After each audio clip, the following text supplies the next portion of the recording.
mama wa Embu anaamuka saa 11 ya asubuhi. Kanate guo. Wanaamuka saa 11 asubuhi.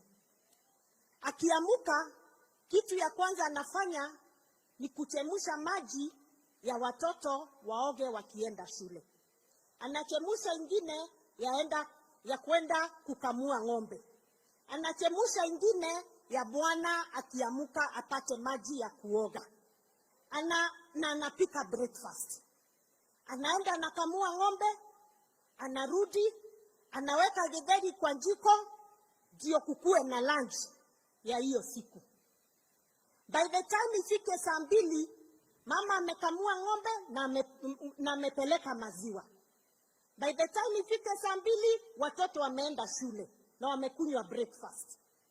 Na akitoka hapo, bwana akiamuka anampatia breakfast. Kweli si kweli? Kutoka hapo, ndiye huyo mama anakimbia kwa shamba. Aidha ni ya majani, ni ya kahawa, ni ya chakula kingine. Anakaa hapo na katikati ya hiyo shughuli anakimbia nyumbani kuangalia kama githeri bado inaendelea. Anaongeza kuni.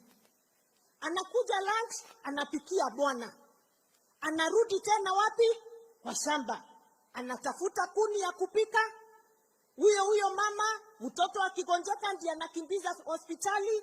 Huyo mama kama kuna meeting ya shule, ndiye wa kwanza kukimbia. Akisikia MP anapatiana basari, mama ndiye huyo anakimbia kwa basari. Akisikia hustler fund, anaangalia kwa simu kuangalia anaweza pata pesa ngapi kwa hustler fund. Hiyo ndio kazi ya mama. Mama ananga saa hata moja ya kuketi chini kupumzika. Wakati wake kwa kupumzika, Your Excellency, ni saa 10 akienda kwa soko ama akienda kwa group ile chama wakiangalia mambo ya table banking. Hiyo ndio kazi ya mama. 24 hour ndio kazi ya mama. And therefore, Your Excellency, ujue jioni ikifika, watoto wakikuja kutoka shule wanaangalia kama mama amewapikia. Mzee akitoka mahali ametoka jioni kuongea siasa hapo kwa town, akirudi chakula mama ashatengeneza. Jipigieni makofi kina mama. Nyinyi ni watu wa nguvu. Na tena Your Excellency, huyu mama wakati amepumzika, ameoga, ameenda kulala, mzee akifika pia kazi nyingine itaanza. Na hawakatai kwa sababu lazima wafanye kazi yao. Wanginya torute wera guo. Wanawago siara no andwe. Hata kuzaa lazima tuzae. And I'm happy, Your Excellency, for the first time in the history of Kenya, tumeleta mama katika programs za county na programs za Kenya. Now, Your Excellency, I want to thank you for seeing the effort of the woman of Kenya and finding it necessary to support programs for women. Kwa hivyo, Your Excellency, kwa sababu ya ile kazi yao akina mama wanafanya, we need certain things to make our work easier. And those certain things, kwa kizungu tunaziita practical gender needs. Practical gender needs ni nini? Mama anahitaji energy saving jiko, ndio asikuwe akitafuta kuni kila siku. Mama anahitaji gas ambaye ataweza kununua kwa bei nafuu, ndio asikuwe anakimbilia kuni kila siku. Ndio hata mzee akikuja usiku asikuwe saa 5 ya usiku ako kitchen akiweka chakula moto apatie mzee. Kanategua ndo akwa.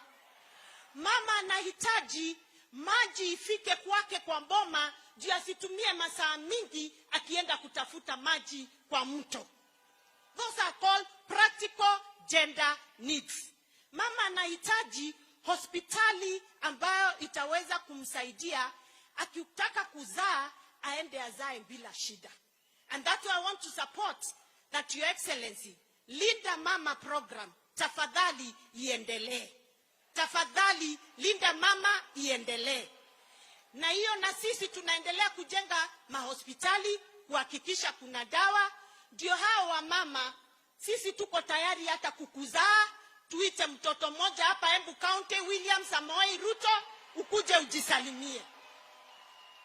Finally, Your Excellency, these women, hao wamama ambao ni wamama wa nguvu, wanahitaji chapa, pesa mfukoni. Pesa nini? Pesa nini? Pesa mfukoni. Katika hiyo pesa mfukoni, Your Excellency, kahawa yetu, majani yetu, maziwa yetu, makademia yetu, avocado yetu, ngena yetu, green grams, ngena, mera yetu, mogoka. Tunahitaji pesa mzuri kuliko ile tunalipwa. I want to thank you because ulituma your deputy president Rigiji afuatilie hiyo mambo ya kahawa, ya majani, ya maziwa.